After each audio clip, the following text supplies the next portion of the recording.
जय श्री कृष्णा। सभी भक्तजनों को मेरा सादर प्रणाम। आज हम पुरुषोत्तम मास के 14वें अध्याय की कथा करेंगे। कृपया कथा को ध्यान से सुने और चैनल को सब्सक्राइब करें। श्री नारायण जी बोले, राजा इसी प्रकार चिंताग्रस्त रहता था कि एक समय वाल्मीकि ऋषि जी उसके यहाँ आए। राजा ने जल्दी से उठकर भक्ति सहित उनके चरणों में नमस्कार किया। तब वाल्मीकि ऋषि जी राजा को शांत देखकर कहने के लगे, हे राजन, तेरे मन में जो कुछ भी चिंता हो वह तुम बिना संकोच कहो। क्या बात है? दृढ़धनवा ने कहा, महाराज, आपके चरणों की कृपा से सब सुख है, परंतु हे ब्राह्मण, एक बड़ा भारी संदेह मेरे मन में है। सो उस वन के तोते के मुख से लगे हुए शूल को आप दूर करिए। वाल्मीकि ऋषि जी राजा के यह वचन सुनकर बोले, हे राजन, पूर्व जन्म में तुम द्रविड़ देश में ब्राह्मण के घर में ताम्रपर्णी के किनारे उत्पन्न हुए थे। सुदेव तुम्हारा नाम था। तुम धार्मिक, सत्यवादी, जितना मिले उतने में ही संतुष्ट रहने वाले थे। तुम्हारी स्त्री उत्तम गुणों वाली गौतम ऋषि की पुत्री गौतमी नाम से विख्यात थी।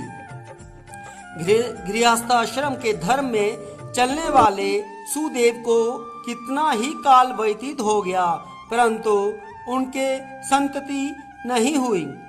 एक दिन आसन पर बैठा हुआ अपनी स्त्री से सेवा कराता हुआ थका हुआ वह ब्राह्मण कहने लगा, हे सुंदरी, संसार में पुत्र से परे कोई सुख नहीं है, क्योंकि तपदान से उत्पन्न पुत्र परलोक में सुख देते हैं।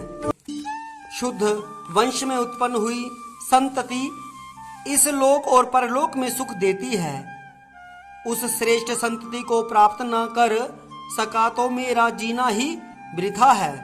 मैंने उसे वेदाध्ययन नहीं कराया, न उसका विवाह आदि किया, अतः मेरा जन्म वृथा है।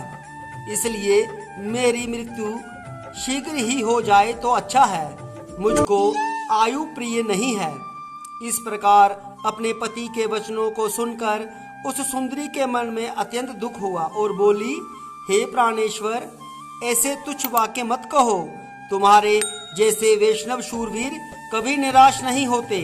हे विप्र, आप सत्य धर्म में तत्पर रहें। आपने तो स्वर्ग जीता है। पुत्र की इच्छा है तो हरि जगन्नाथ की आराधना करो।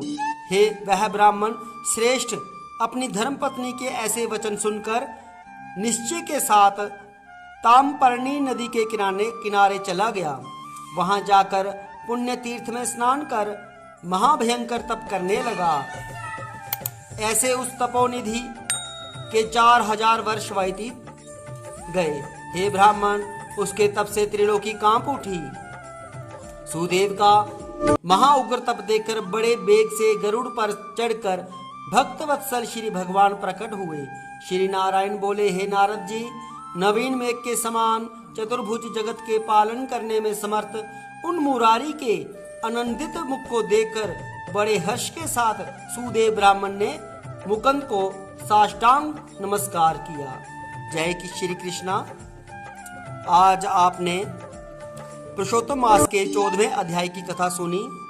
आशा है सभी ने कथा को ध्यान पूर्वक सुना होगा। कल हम 15वें अध्याय की कथा करेंगे। तब तक के लिए सभी को जय श्री कृष्णा।